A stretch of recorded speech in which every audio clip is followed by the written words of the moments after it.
नाज़रीन आदाब, H news Urdu में आपका इस्तकबाल है। अब तक की अहम खबरों पर डालते हैं नज़र। जम्मू और कश्मीर के साबिक वज़ीर आला के घर में ज़बरदस्ती घुस रहे शख्स को सिक्योरिटी ने मारी गोली। जम्मू और कश्मीर के साबिक वज़ीर आला फारूक अब्दुल्ला के घर में ज़बरदस्ती घुस रहे कार सवार नकाबपोश को सिक्योरिटी फोर्स ने गोली मारकर हिलाक कर दिया है। खबरों के मुताबिक कार सवार नकाबपोश गेट पर लगे बैरिकेड को तोड़कर घर में घुसने की कोशिश कर रहा था।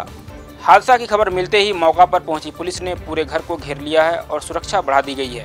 जनूबी कश्मीर के शोपियान में मुसल्लह तसादुम, लश्कर तैयबा के 4 जंगजू हिलाक। जनूबी कश्मीर के ज़िला शोपियान के क्लोरा नामी गांव में जुमा की शाम से जारी मुसल्लह तसादुम में अब तक 4 जंगजू मारे जा चुके हैं। सरकारी ज़राए ने बताया है कि एक जंगजू की लाश गुज़िश्ता शाम को, जबकि बाकी 3 जंगजुओं की लाशें हफ्ता की सुबह बरामद की गई। फौज ने अपने ऑफिशियल ट्विटर हैंडल पर एक ट्वीट में कहा है कि अब तक 4 जंगजुओं को हिलाक किया जा चुका है और हथियार भी बरामद किए गए हैं और ऑपरेशन भी अभी जारी है। हीरा ग्रुप के मेंबरान में ज़बरदस्त इजाफा, कंपनी के तई लोगों का एतमाद बहाल।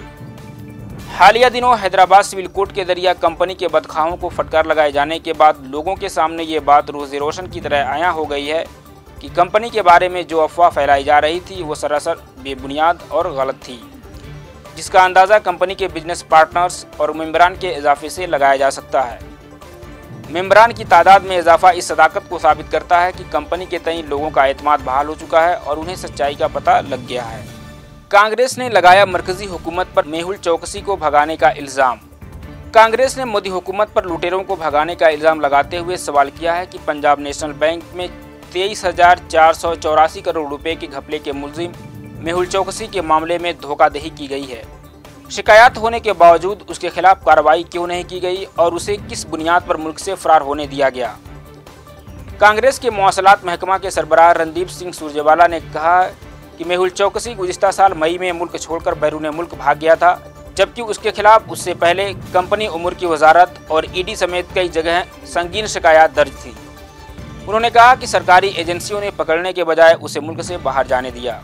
दिल्ली के वज़ीर आला का मोदी सरकार पर कड़ा हमला, कहा मोदी सरकार कर रही देश के साथ गद्दारी, सीबीआई ने चौकसी के भागने में किया मदद। दिल्ली के वज़ीर आला अरविंद केजरीवाल ने एक बार फिर मोदी सरकार के खिलाफ सख्त रुख अख्तियार किया है। विजय माल्या, नीरव मोदी और मेहुल चौकसी के मामले को लेकर अरविंद केजरीवाल ने मोदी सरकार को कटघरे में खड़ा किया है और इसके लिए सीधे तौर पर मोदी सरकार को जिम्मेदार माना है।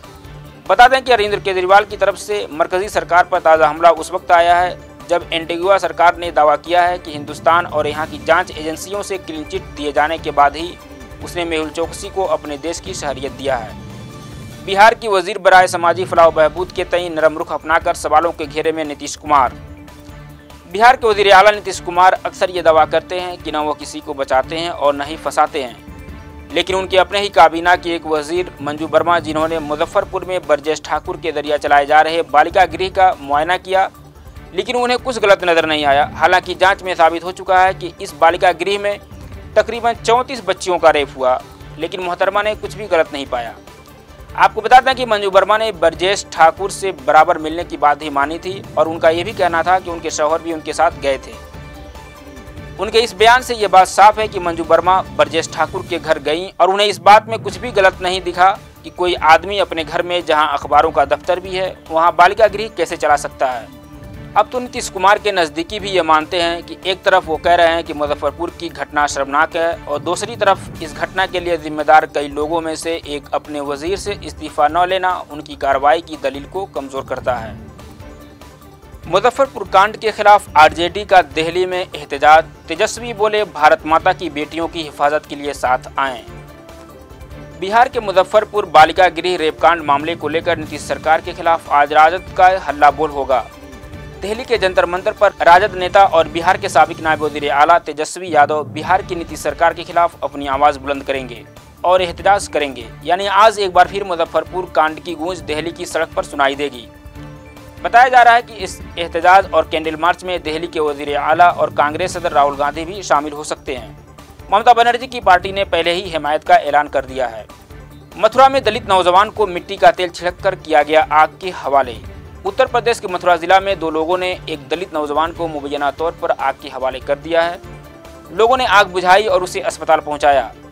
एसपी विनय सिंह चौहान ने बताया कि दोनों मुलजिमों ने सुतुहा गांव में पहले परदेसी पर मुबैना तौर पर हमला किया और फिर उस पर मिट्टी का तेल डालकर आग के हवाले कर दिया।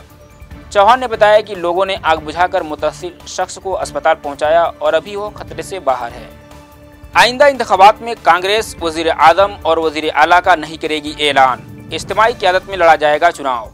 कांग्रेस सदर राहुल गांधी अमेठी से दोबारा इलेक्शन लड़ेंगे। सोनिया गांधी या प्रियंका गांधी में से कौन रायबरेली से इलेक्शन लड़ेगा, इस पर अभी पसुपेश की हालत है। ज़राए के मुताबिक राहुल गांधी ने कहा है कि मध्य प्रदेश, राजस्थान और छत्तीसगढ़ में किसी शख्स को वज़ीर आला के तौर पर पेश नहीं किया जाएगा और इलेक्शन इज्तिमाई क़यादत में लड़ा जाएगा। राहुल गांधी इन तीनों रियासतों में इत्तेहाद की जीत के तय मुतमईन है। इंदिरा गांधी से वज़ीर आज़म मोदी के मुआवजा पर उन्होंने कहा कि इंदिरा गांधी और वज़ीर आज़म नरेंद्र मोदी का मुआवजा नहीं किया जा सकता।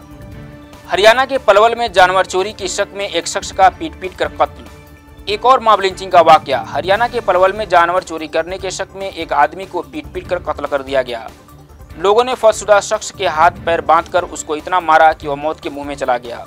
इत्तला पाकर मौके पर पहुंची पुलिस ने लाश को कब्जे में लेकर पहचान और पोस्टमार्टम के लिए अस्पताल में रखवा दिया है। आंध्र प्रदेश के कुर्नूल में पत्थर की कान में जोरदार धमाका, 15 मजदूर हिलाक, मुतअद्दिद जख्मी। आंध्र प्रदेश के जिला कुर्नूल में पत्थर की एक कान में देर रात एक जोरदार धमाका हुआ, जिसके सबब तकरीबन 15 अफराद हिलाक हो गए हैं। वहीं कई अफराद के जख्मी होने की भी खबर है। पुलिस के हुक्काम का कहना है कि अभी भी कुछ लोग फंसे हो सकते हैं। खबर के मुताबिक धमाका की शिद्दत का अंदाज़ा इस बात से लगाया जा सकता है कि करीब के गांव में इस धमाका की वजह से 10 मकानात भी मुनहदिम हो गए हैं। इसके अलावा 20 किलोमीटर के फासले पर वाक़ गांव में भी लोग डरकर घरों से बाहर निकल आए। आज की खबरों में इतना ही। अल्लाह हाफिज़।